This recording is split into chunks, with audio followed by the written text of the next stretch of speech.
Hey,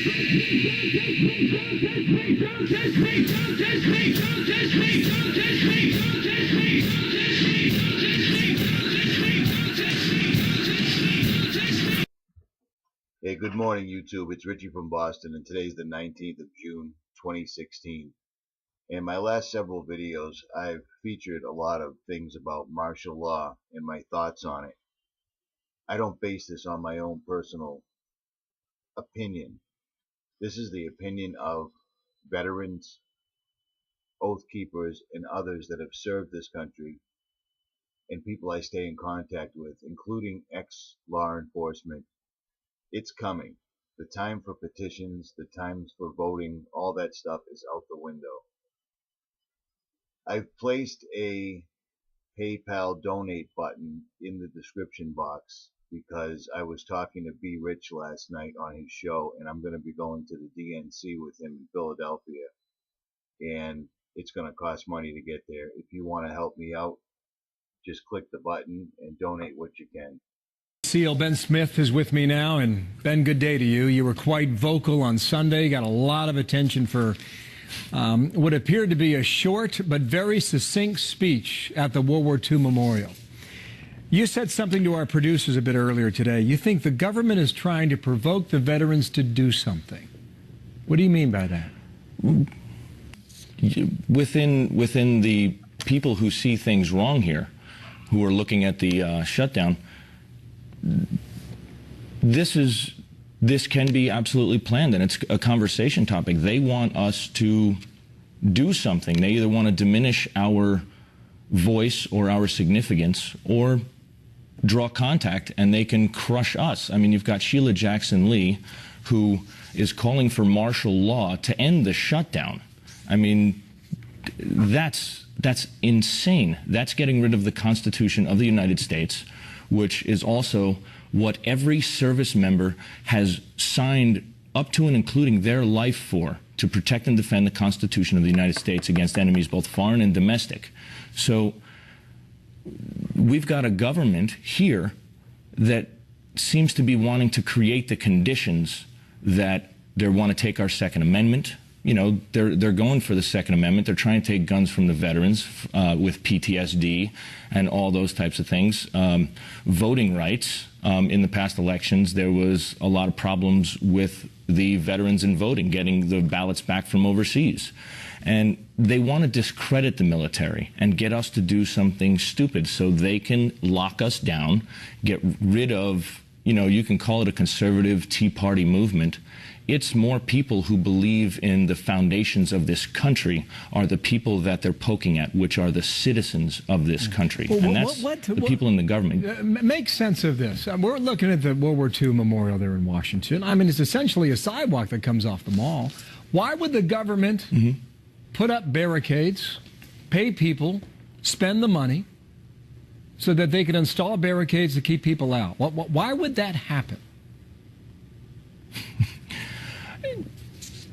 Well, there's such political dissension in the country. They're thumbing their noses at each other.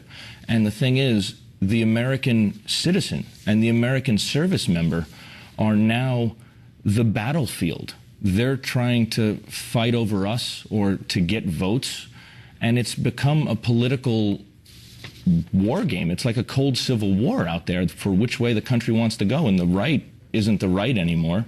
There's no real political figures who believe in the Constitution. And, you know, I could name a few of them who I would kind of trust on the Hill. It's amazing. Executive Order 10990 allows the government to take over all modes of transportation and control of all highways and seaports. Executive Order 10995 allows the government to seize and control the communication media. Executive Order 10997 allows the government to take over all electrical power, gas, petroleum, fuels, and minerals. Executive Order 10998 allows the government to seize all means of transportation, including personal cars, trucks, or vehicles of any kind, and total control over highways, seaports, and waterways. Executive Order 10999 allows the government to take over all food resources and farms. Executive Order 11000 allows the government to mobilize civilians into work brigades under government supervision. Executive Order 11001 allows the government to take over all health, education, and welfare functions. Executive Order 11002 designates the Postmaster General to operate a national registration of all persons. Executive Order 11003 allows the government to take over all airports and aircraft, including commercial aircraft. Executive Order 11004 allows a Housing and Finance Authority to relocate communities, build new housing with public funds, designate areas to be abandoned, and establish new locations for populations.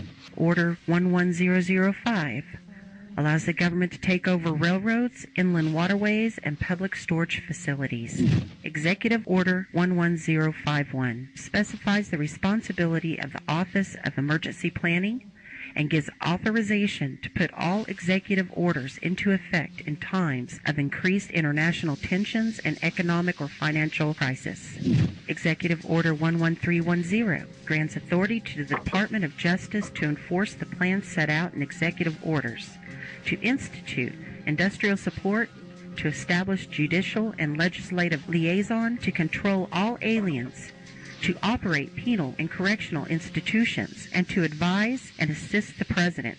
Executive Order 11049 assigns emergency preparedness function to federal departments and agencies, consolidating 21 operative executive orders issued over a 15-year period. Executive Order 11921 allows the Federal Emergency Preparedness Agency to develop plans to establish control over the mechanisms of production and distribution of energy sources, wages, salaries, credit, and the flow of money in U.S. financial institution in any undefined national emergency. It also provides that when a state of emergency is declared by the President, Congress cannot review the action for 6 months. The Federal Emergency Management Agency has broad powers in every aspect of the nation.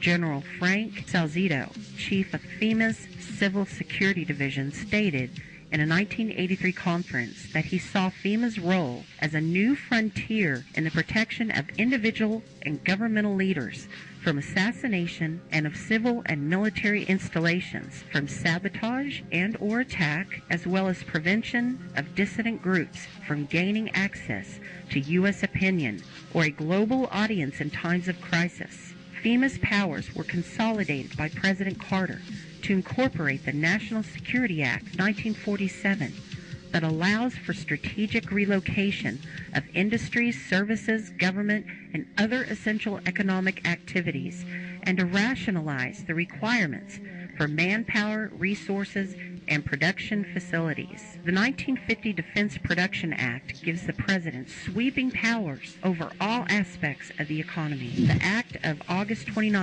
1916 authorizes the security of the Army in time of war to take possession of any transportation system from transporting troops, material, or any other purpose related to the emergency. The International Emergency Economic Powers Act enables the President to seize the property of a foreign country or national. These powers were transferred to FEMA in a sweeping consolidation in 1979.